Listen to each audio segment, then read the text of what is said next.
పవన్ కళ్యాణ్ ఒక అనాలోచితమైన అవగాహన లోపంతో కూడిన స్టేట్మెంట్ అది.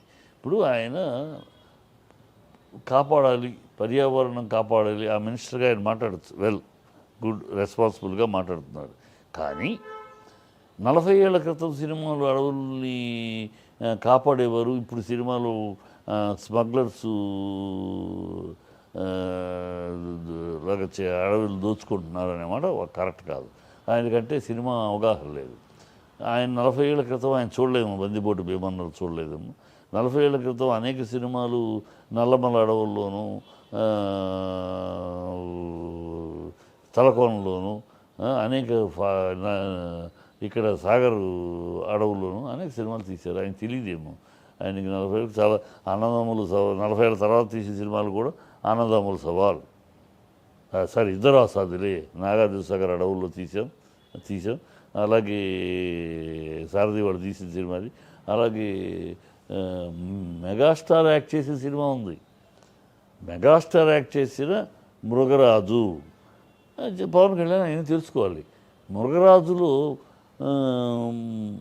ఒక అడవిని మొత్తం కొట్టేసి ఒక పెద్ద బ్రిడ్జ్ చేశారు. ఒకసారి కాదు, మళ్ళీ ఆ షెడ్యూల్ అయిపోయినాక మళ్ళీ 2 నెలల తర్వాత మళ్ళీ షెడ్యూల్ చేసి మళ్ళీ ఇంకో చోట కట్టారు ఆ బ్రిడ్జి. అదే బ్రిడ్జిని అక్కడ మొత్తం 3 నెలలు ఖాళీ కూడా అన్నీ పీకిపోయినాయి అని మళ్ళీ అదే చుట్టూ ఇంకో చోట మళ్ళీ అదే అడవిని కొట్టేసి రెడీ. ఇది మరి అడవిని కొట్టేసి అడవి సంపదని కొలగొట్టి చేసింది కదా, ఆయనకి తెలియదేమో. పవన్ కళ్యాణ్ పాప తెలియదు ఇవన్నీ.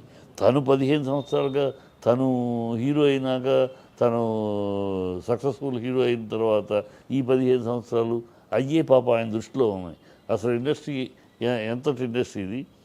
40 ఏళ్ల క్రితమే బందిపోటు భీమన్న ఎందుకు వచ్చింది, దాంట్లో అడవుల సంగతి ఏంటి, అడవుల్లో స్మగ్లింగ్ ఏంటి, తలకోలలో ఎందుకు షూటింగ్లు చేసేవాళ్ళం, దీంట్లో ఇది నాగార్జున సాగర్లో అడవులు ఎందుకు చేసాం, నల్లమల అడవులు ఎందుకు చేసాం, ఎన్ని సినిమాలు 40 ఏళ్ల క్రితమే ఎన్ని చేసాం. సో ఎందుకు చేశారు అంటే చట్టము లేదు నాయన. అప్పుడు చట్టము లేదు, అడవుల్లో చెట్లు కొట్టకూడదు అనే చట్టము తీసుకురాలేదు. జంతువుల మీద చట్టం తీసుకొచ్చినట్టు గతంలో జంతువులని రేసులని పాపం హింస పెట్టి తీసేవాళ్ళం. సక్సెస్ఫుల్ చాలా సక్సెస్ అయింది. ఒరిజినల్గా జంతువులతో విన్యాసాలు చేసి చట్టం తీసుకొచ్చారు, జంతువుల్ని హింస దీంట్లో వాడకూడదు అని తెచ్చేశారు. దాంతో తీయట్లేదు. ఇప్పుడు గ్రాఫిక్స్ చేసుకుంటున్నారు, తీయట్లేదు. అలా చట్టం వస్తే ఎవడు తీయడు. అడవులు కూడా గ్రాఫిక్స్ చేసుకుంటామో సెట్ వేసుకుంటామో చేస్తారు. చట్టం లేదు కదా తీస్తున్నారు. ఇవాళ నేను చట్టం తీసుకొస్తానని చెప్పు. అందుకని ఏదో పెద్ద తెలివిగా మాట్లాడేసాం, చాలా అరిపళ్ళు సూది గుచ్చినట్టు పేరు చెప్పకుండా అలా వాళ్ళకి కొట్టాం, వాళ్ళకి దెబ్బ కొట్టాం, ఇలాంటివన్నీ పిచ్చి పిచ్చి ఇది సెటైర్గా మాట్లాడేస్తామని మీ తెలివితేటలు కూడా అది పొరపాటు. చాలా తెలివిగా మాట్లాడామనుకుంటే అది మీ పొరపాటు, గ్రహపాటు. అది పుష్పాన్ని గురించి మాట్లాడారు అని సోషల్ మీడియా అంటున్నారు. నేను వాళ్ళ అన్నయ్య గురించి మాట్లాడారు అంటాను. వాళ్ళ అన్నయ్య వాళ్ళ అన్నయ్య తీసిన మా అన్నయ్య ప్రొడ్యూసర్, మా కజిన్ బ్రదరు దేవి ప్రసాద్ ప్రొడ్యూసర్. అందుకని నాకు బాగా తెలుసు. దేవి ప్రసాద్ చనిపోయాడు అనుకోండి. ఆయన మృగరాజు మరి ఎందుకు చేశారో వాళ్ళ అన్నయ్య, నేనేమంటాను వాళ్ళ అన్నయ్యనే కమెంట్ చేశాడు అంటున్నాను. రామారావు గారి రోజుల్లో అరణ్యాన్ని కాపాడే సినిమాలు తీశారు, చిరంజీవి గారి రోజుల్లో మృగరాజు లాంటి సినిమాలు తీశారు అని పేరు చెప్పకుండా అన్యాయం దిశగా వాళ్ళ అన్నయ్యనే అన్నాడు ఆయన. చిరంజీవినే విమర్శించిన పవన్ కళ్యాణ్, మృగరాజు ఎందుకు చెప్పు. అది అంతే తప్పితే ఏదో తెలివిగా గుచ్చామనుకుంటే పొరపాటు. ఫ్యాన్స్ కూడా ఊరినే మీరు రెచ్చిపోవద్దు, బన్నీ ఫ్యాన్స్ రెచ్చిపోవక్కర్లేదు. అది ఏమి బన్నీ ఉన్న స్థాయి ఇవాళ నేషనల్ స్థాయికి వెళ్ళిపోయాడు, ఇంటర్నేషనల్ వెళ్ళిపోయారు. బన్నీ వెంట్రుక కూడా ఎవరు పీకలేరు. బన్నీ స్థాయి వేరు. ఇవాళ బన్నీ, జూనియర్ ఎన్టీఆర్ వీళ్ళంతా ఒక స్థాయికి వెళ్ళిపోయారు. రేపటి సినిమా రంగం యొక్క 2 కళ్ళుగా వాళ్ళు ఎదిగారు. సినిమా ఫీల్డ్కి రేపటి 2 కళ్ళు బన్నీ అండ్ ఎన్టీఆర్, జూనియర్ ఎన్టీఆర్. కనుక వాళ్ళిద్దరినీ ఏదో చేస్తాము ఏదో చూస్తామంటే మీ వల్ల కాదు. అది ప్రజల్లోకి వెళ్ళిపోయారు, ప్రజల గుండెల్లో వెళ్ళిపోయారు, నేషనల్ లెవెల్లో వెళ్ళిపోయారు. కనుక ఏదో చేసేస్తాం ఏదో చేసేస్తాం అని వాళ్ళు అనుకుంటున్నారని మీరు అనుకుని మేము అనలేదు కదా, డైరెక్ట్గా అనలేదు కదా, ఇండైరెక్ట్గా కదా, చాలా తెలివిగా మనం చాలా గొప్పగా మాట్లాడాం కదా అని కాళ్ళు ఊపుకుంటూ వాళ్ళు మాట్లాడేదాన్ని అనుభవం లేని అనుభవ రాహిత్యంతో, విషయ పరిజ్ఞానం లేక అర్థజ్ఞానంతో మాట్లాడిన మాటలుగా పక్కన పెట్టేయండి. అనవసరంగా మీరు రెచ్చిపోయి మీరు అల్లలు చేసి వద్దు. ఇది వాళ్ళు తిరిగి చేయొచ్చు. కుటుంబంలో ఒకరినొకరు చేసుకుంటే నష్టపోయేది మీ కుటుంబమే.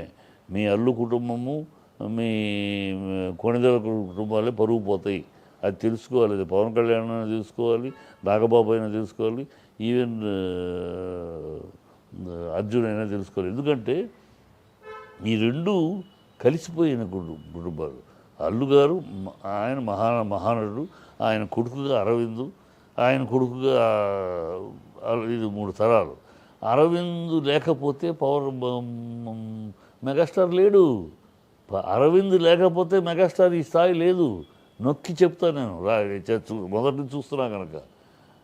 అరవింద్ అనే వ్యక్తి తన అనుభవంతో, తన మాస్టర్ మైండ్ తోటి ఎప్పటికప్పుడు చిరంజీవి ఒక మెట్టు ఎక్కడానికి ఎప్పటికప్పుడు ఆయన వ్యూహరచన చేశాడు.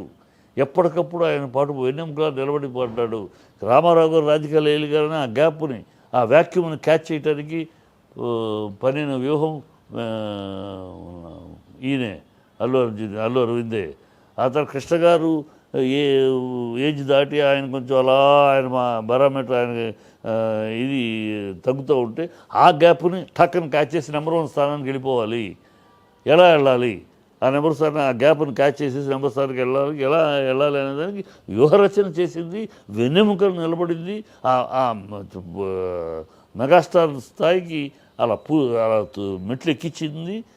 ఈయన ఎక్కాడు, ఈయన కష్టపడలేదు కాదు, ఆయన ఉన్న ఈయన దోశ తెలిపాడు, ఆయన కష్టపడు. కానీ ఆ కష్టానికి తగిన స్థానం కల్పించడంలో ఈయన ఉంది. కనుక ఏనాటికి చిరంజీవి అల్లు అరవింద్ని కాదనుకోలేడు, అల్లు అరవింద్ ఏనాటికి చిరంజీవిని కాదనుకోలేడు. కనుక మీరు తెలుసుకోండి. అందుకనే మొన్న నాగబాబు ఏదో తప్పుడు స్టేట్మెంట్ ఇస్తే ఇమ్మీడియట్గా చిరంజీవి గారు కోపడగానే ఆయన ట్వీట్ తీసాడు. కనుక మీరు అనవసరంగా రెచ్చిపోయి వద్దు అని చెప్తున్నాను సలహా. ఎందుకంటే దీనివల్ల ఎవరికి ఏమీ అయ్యేది లేదు.